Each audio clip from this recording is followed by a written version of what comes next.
Por kur të vi biri i njeriut, ta thua do të gjej fe mbi tokë. Kjo është pyetja e Jezusit në fund të pjesës së sotme ungjillore, e cila shërben si puna e atyre dritave që gjithë i kemi vënë re poshtë disa ndërtesave natën që ndriçojnë krejt ndërtesën. E kjo fjalë e Jezusit jo vetëm që ndriçon krejt pjesën e sotme ungjillore, por krejt tekstet e shenjta që kemi dëgjuar në këtë diell, sepse të gjithë kërkojnë fenë e gjallë për të kuptuar thellësinë e tyre. Parazitash na ngacmon vëmendjen ajo fjalë e bukur që thotë Shën Pauli në leximin e dytë ja vlen që të theksohet kur thotë i tërë shkrimi i shenjtë hyjnisht i frymzuar është i dobishëm për të mësuar, për të bindur, për të ndrequr, për të edukuar në drejtësi, që njeriu i hyjë të jetë i përsosur, i përshtatur për të kryer çdo vepër të mirë. Ky besim i skajshëm i Shën Paulit se shkrimi i shenjtë mund na shenjtroj, mund na mësoj, mund na ndreq, mund na edukoj, duhet na prek. Aq më tepër të na prek kur e dim se Shën Pauli në këtë rast është duke folur vetëm për atë pjesë që ne sot e quajmë beslidhja vjetër. Në atë kohë në fakt nuk ishte përfunduar ende shkrimi i ungjive, i letrave të tjera katolike që gjejmë në beslidhen e re apo libri i zbulesës, e sa shumë na mësojnë ne këto tekste që Shën Pauli pra thonë nuk i njehte ende në atë kohë. E sa të vërtetë dalin këto fjalë të tija pra shkrimi i shenjtë hyjnisht i frymzuar është i dobishëm.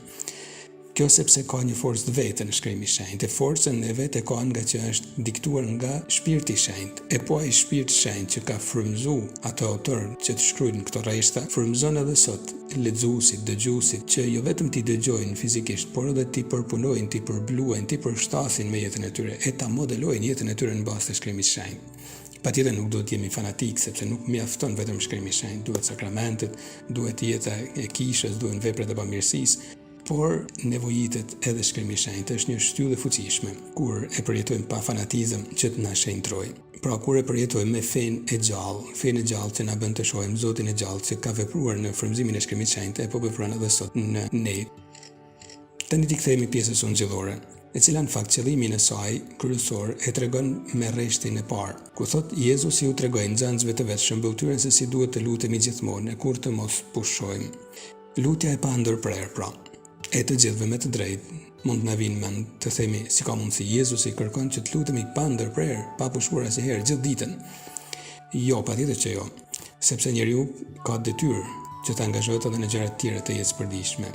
Edhe ato njerëz që i kushtohen Zotit në jetën morgjërore, edhe ato kanë ritmet e jetës aktive brenda kufinëve të jetës që ato kanë zgjedhur të bëjnë. Por çfarë dëshiron atëherë të mësoj Jezusi këtu? Dëshiron na nxis që të besojmë se me hyn mund të hyjmë në bisedë kurdo, e duhet nganjëherë të hyjmë në bisedë për çdo ditë, edhe natën të kërkojmë momente lutjet, momente takimit me Zotin e gjallë. Nuk është e vërtetë ajo fjalë që themi nganjëherë që s'kemi kohë. S'kemi kohë të lutemi shumë, ndoshta sa mund të lutet dikush tjetër, por pak kohë kemi gjithmonë, duhet ta gjejmë gjithmonë. Feja e gjallë që na nxit që të hyjmë në kontakt me Zotin, kjo nuk duhet të mungojë asnjëherë. Kjo duhet të jetë pa ndërprer. E Jezusi në pjesën ungjillore për të na bindur për këtë, merr si shembull, interesant për të na bindur për diçka të mirë, merr si shembull një njeri jo edhe as të mirë, për cilin thotë nuk e druan të hyjnë, e për njerëzit nuk e çan të kryet. Merr për shembull këtë gjykatës, i cili ja vonon shumë zgjidhjen e problemit që kishte një grua e veje e cila rënkohej para tij për çdo ditë. I kërkonte që t'i vinte në ndihmë për ta marrë në mbrojtje çështjen e saj, por ky nuk donte t'ia dinte. Interesant se si është vërtet gjithmonë një gjë e tillë, fatkeqësisht edhe sot, sa janë gjykatësit që i zvarrisin çështjet. I zvarrisin nganjëherë edhe se duan të zhvasin, të nxjerrin para sa më shumë, por nganjëherë edhe për tekat e tyre të kota, nga që njerëzit u duken miza, u duken të vegjël, e s'ka çau bën askush. Mirisht, arroganca e shohim se mund të marrin për masa të mëdha. E aq më tepër sa e mirë bëhet situata kur e dim se gjykatësit në Izrael në atë kohë ishin edhe pjesë e parisë fetare të Izraelit. Zgjidhnin të shërbenin Zotit, edhe këtyre u besoi që të shërbenin edhe njerëzve që rendin për të zgjidhur çështjet e tyre juridike, sepse besoi se mund të ishin më të besueshëm. Por ky njeri nuk i kishte asnjë prej këtyre dy vetive, as besimin te Zoti, as drojen e Zotit, pra respektin për Zotin, as dashurinë për njerëzit, pra për njerëzit thotë nxilli nuk e çante kryet. Por ma në fund vendos që t'i vinë ndihmë, vetëm që ta hiqte qafe, sepse e bezdiste tepër. E Jezusi vazhdon, dëgjoni ç'thot gjykatësi pa drejtë. E prej kësaj nxjerr një mësim shumë të bukur. Vallë, hyja nuk do t'i mbrojë të zgjedhurit e vet që i kërkojnë ndihmë ditë e natë, po a do të volojnë ndoshta me çështjen e tyre. Unë po ju them, do të ngritet me nxitim për të ardhur në ndihmë atyre. Është shumë e bukur kjo fjalë e Jezusit kur thot me nxitim. Po është e vërtetë, sepse Zoti vjen me nxitim në ndihmë. Janë të rralla hiret që Zoti vonon në jap. Gjithmonë Zoti nxiton. Kjo sepse është atë. Por gjithë çështja është tek mënyra se si nxiton. Për shembull, kur ne lutemi që Zoti të na shenjtrojë, të na largojë nga mëkati, të na ruajë nga tundimet, nga i keqi, nga djalli, nga bota. Menjëherë, na kalon në përmendje ndonjë pjesë e Shkrimit të Shenjtë, apo ndonjë porosi e mirë ndokujt, ose ndonjë shembull i mirë ndokujt. Na nxit nganjëherë që shkojmë të kërkojmë ndihmë te ndokush. Plus kësaj, jo vetëm i mendojmë të gjëra, por ndjejmë edhe një forcë të brendshme, të lehtë, si një pohizë ere e lehtë, duke folur kështu me gjuhën e Shkrimit të Shenjtë, por vjen në ndihmë edhe duke na dhënë forcën që t'i realizojmë këto. E gjithë këtë e bën fill. Problemi është se ne jemi mësuar me mëkatin e vonojmë të mësojmë me hirin e Zotit që vepron kështu lehtë, si pohizë, në thellësinë e shpirtit tonë.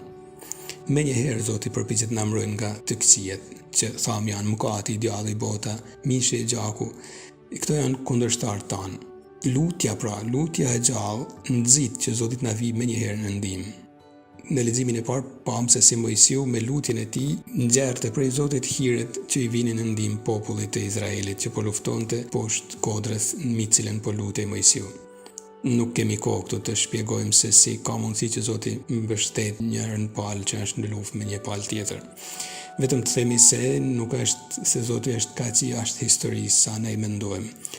Por kisha na mëson që të japim Shkrimit të Shenjtë edhe një shpjegim shpirtëror dhe mund të mësojmë pra prej kësaj pjese të rëndësishme të Shkrimit të Shenjtë në Besëdhjen e Vjetër se si Zoti na vjen në ndihmë me anë të lutjes për të na mbrojtur nga kundërshtarët që përmendëm më sipër, që sulmojnë shpirtin tonë e që mundohen të na largojnë nga jeta me Zotin.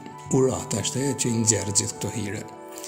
E me të drejtë, ndonjë shkrimtar shpirtëror jep të këtë shembull shumë të bukur për të shpjeguar efektet e uratës.